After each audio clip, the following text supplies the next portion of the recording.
Dennis Cooke affirms that electrical and computer engineers will play a pivotal role in solving many of the world's pressing problems. As president of Homeland Protection for General Electric Company, he knows the obstacles government and businesses face in the security space, and he believes solutions will come from technology advances. Dennis first served GE Medical Systems as the X-ray manufacturing cycle time project manager and held several other positions over the years, which include America's Customer Satisfaction Manager, Global Product Manager, X-ray Platform Planning Manager, and Global Magnetic Resonance Business General Manager. While working in MR, his inspirational leadership and customer insight propelled the business to significant growth. Dennis earned his BSEE and MSEE degrees from Purdue and holds an MBA from the University of Chicago. He and his wife, Beth, also a Purdue alum, are proud parents of Jennifer, age 10, and Ashley, age 8. On behalf of the faculty, it's a pleasure to present you with the Electrical and Computer Engineering Outstanding ECE Award.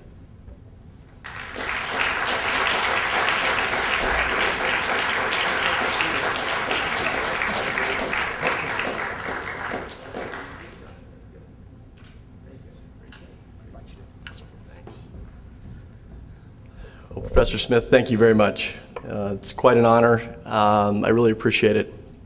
You know, I want to thank a few people. First and foremost is my lifelong partner, Beth, who's out here in the audience. We decided to tie the knot 17 years ago when we were here at Purdue. In fact, I asked her, I said, "Hun, I'm going to take a job at the startup company out in the Bay Area." And she had an offer with IBM and an offer with Hewlett-Packard. I said, "Why don't you just come out and live with me in the Bay Area and work for Hewlett-Packard?" She said, "Look, you don't put a ring on this finger, forget it." So, smartest thing she ever did, smartest thing I ever did. Look, the other folks who couldn't be here, who I want to thank, are my parents. They told me a long time ago, they said, "Look, you can't go wrong with an engineering degree."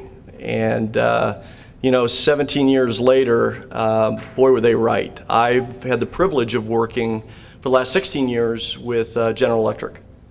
And I'm very proud of the company, and I can tell you it's a company that believes in technology. And what we're finding more and more is that really the only true source of competitive advantage globally is a technology edge. And more, we're finding that putting engineers at the helm of businesses is really how you grow a business. And so that's what's going on in the company that I've worked for the last 16 years. And I spent 15 years of that in the medical business through various jobs. And what I loved about the medical business is what I call the duality of purpose. It was a business where not only did you make money for the corporation, but you also saved lives. You impacted people's lives. And I was tapped to run this Homeland Security business. And unfortunately, it's a thriving, booming business. But it's a business that has the same duality of purpose in that it delivers a bottom line for the company, and also we're saving lives. So it's a lot of fun. And it's been a pleasure for me to reach back over the years and to work with, frankly, a lot of people in this room.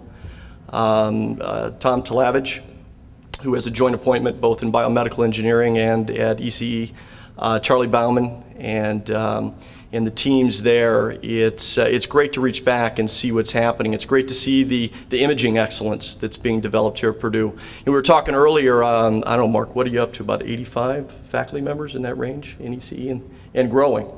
And I heard that the grant money has doubled in the last 4 or 5 years.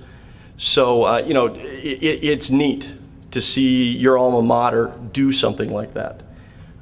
It's something, you know, I couldn't agree more that you look back at this university, and, you know, when I was here, Professor Schwartz was at the helm in electrical engineering, and to see what has happened over the years is just amazing.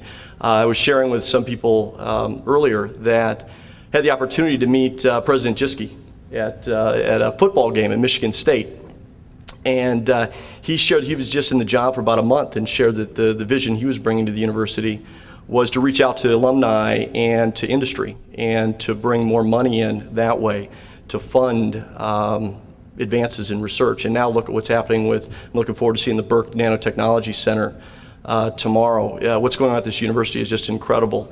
And it's a real privilege to be a graduate of the university, and it's a privilege and an honor to be recognized tonight. So thank you very much.